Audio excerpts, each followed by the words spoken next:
causas atuais das aflições. As vicissitudes da vida são de duas espécies, ou, se quisermos, têm duas origens bem diversas que importa distinguir. Umas têm sua causa na vida presente, outras fora desta vida. Remontando à fonte dos males terrenos, reconhece-se que muitos são a consequência natural do caráter e da conduta daqueles que o sofrem. Quantos homens caem por sua própria culpa?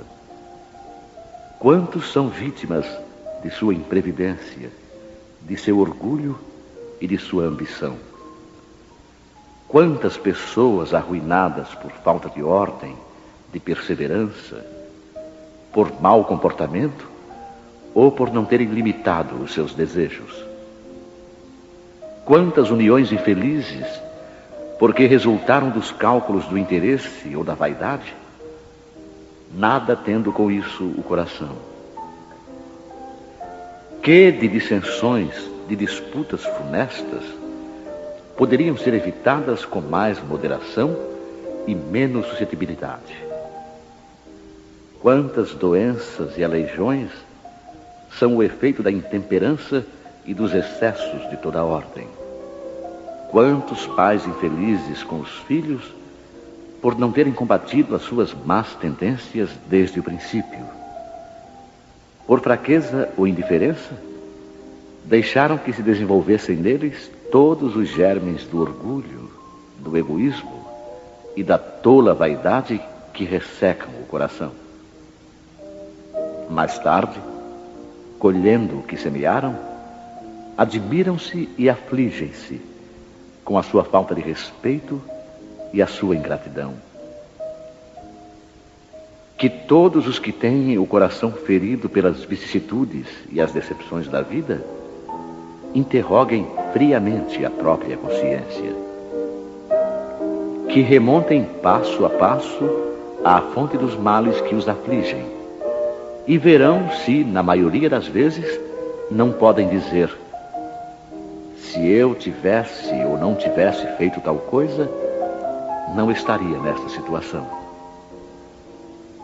A quem, portanto, devem todas essas aflições, senão a si mesmos? O homem é, assim, num grande número de casos, o autor de seus próprios infortúnios.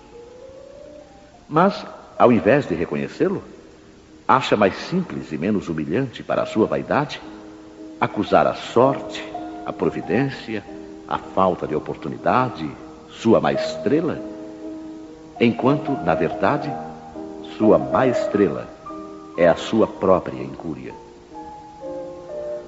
Os males dessa espécie constituem seguramente um número considerável das vicissitudes da vida. O homem os evitará quando trabalhar para o seu adiantamento moral e intelectual. A lei humana alcança certas faltas e as pune. O condenado pode então dizer que sofreu a consequência do que praticou. Mas a lei não alcança nem pode alcançar a todas as faltas. Ela castiga especialmente as que causam prejuízos à sociedade e não as que prejudicam apenas os que as cometem. Mas Deus vê o progresso de todas as criaturas. Eis porque não deixa impune nenhum desvio do caminho reto. Não há uma só falta, por mais leve que seja, uma única infração à sua lei que não tenha consequências forçosas e inevitáveis, mais ou menos desagradáveis. Donde se segue que nas pequenas como nas grandes coisas, o homem é sempre punido naquilo em que pecou. Os sofrimentos consequentes são então uma advertência de que ele andou mal. Dão-lhe a experiência e o fazem sentir a diferença entre o bem e o mal, bem como a necessidade de se melhorar para evitar no futuro o que já foi para ele uma causa de mágoas. Sem isso, ele não teria nenhum motivo para se emendar.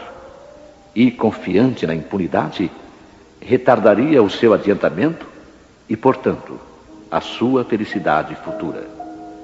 Mas a experiência chega algumas vezes um pouco tarde.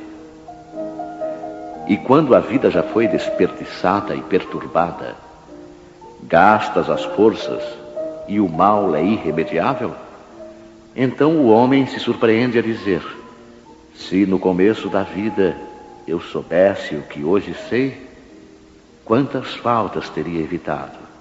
Se tivesse de recomeçar, eu me portaria de maneira inteiramente outra.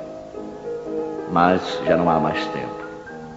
Como o trabalhador preguiçoso que diz: perdi o meu dia, ele também diz: perdi a minha vida.